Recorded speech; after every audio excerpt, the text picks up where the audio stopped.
Welcome back. This lecture will address uterine cancer. About 60,000 women are diagnosed with uterine cancer annually, and 10,000 of these women will die from it each year. Unfortunately, even though this form of cancer affects Caucasian women more frequently, they die less often than Black women. There are several types of uterine cancer, but the most common is endometrial, followed by uterine sarcoma. There are definite risk factors for developing this type of cancer. All have continuous or excessive exposure to unopposed estrogen as the common etiology.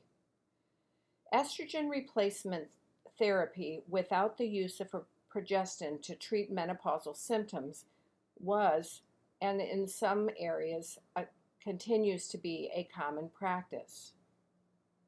This increases the risk of developing a cancer. Infrequent periods and never being pregnant are risk factors due to the month after month stimulation of the endometrium with no break. Obese women, especially those with polycystic ovarian syndrome, have high incidence of endometrial cancer due to the high levels of estrogen that is unopposed. These women do not ovulate, therefore the endometrium is not matured by the progesterone. Another risk factor is the length of time a woman has menstrual cycles, and this means the time from menarche, which is the first period, to the last period, menopause. It's not referring to the length of any one period. Women who are taking tamoxifen for breast cancer treatment also have an increased risk of developing uterine cancer. The beauty of the uterus is it tells us when something is wrong by bleeding. The cardinal symptom of potential uterine cancer is unexplained bleeding once pregnancy is ruled out, and this is especially true if it occurs after menopause. Other signs and symptoms include an unusual vaginal discharge, complaints of pelvic pain or a pelvic mass, and when it gets to the feelings of pelvic pain, pressure, or a mass, this is indicative of advanced disease. Look at the ultrasound on the right. The area that is the darker black gray is the uterine muscle itself, and up pointing towards the right corner is the cervix, and you can see the os as it enters into the inside of the uterus. Now I've marked the thickness of the endometrium here with this white line, and that is a very thick endometrium. A normal endometrial stripe is less than 11 millimeters. Anything over that is very suspicious for endometrial cancer. We can visualize the endometrial stripe using a transvaginal ultrasound. So the research has established that the risk of endometrial cancer is high if the stripe is more than 11 millimeters. Therefore, anticipate performance of doing an endometrial biopsy if you are standing in the room assisting the physician or nurse practitioner, because we will tend to do the biopsy right then and there. And what this procedure is manipulating the cervix, and we scrape the tissue from within the uterine cavity. Now, if it doesn't have to be done on the date of the ultrasound and the patient's scheduled to come back, then what you need to educate your patient about is taking 2 Advil or ibuprofen or Aleve at least an hour before the procedure. Because when we do the endometrial biopsy, we have to use a tenaculum on the cervix to stabilize it so that we can insert the biopsy forceps through the uterine or the cervical os into the uterus. So it decreases the cramping.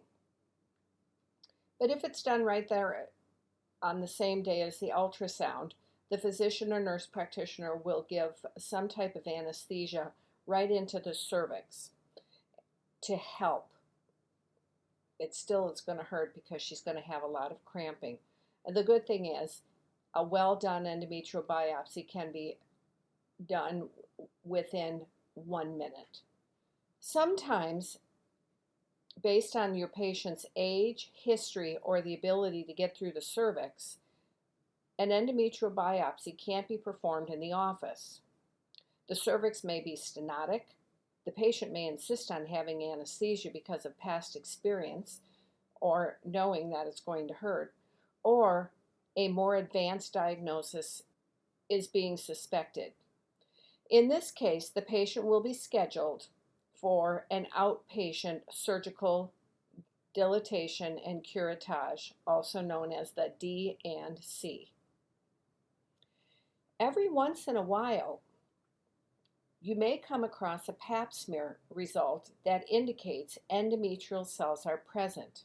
This is not a normal finding, and you need to show it to the nurse practitioner or the physician. And don't be surprised when they tell you to call the patient to come in for an endometrial biopsy, because what we're seeing is that these cells are being shed into the cervix and staying there. The management of uterine cancer includes a multidisciplinary approach, beginning with surgery. And you will hear, as we talk about all of these cancers in women, that primarily the initial treatment is surgery, unless it's so far advanced that we cannot risk taking the patient to the OR, or there's no chance that we're going to get the tissue out, in which case we'll go straight to chemotherapy or radiation.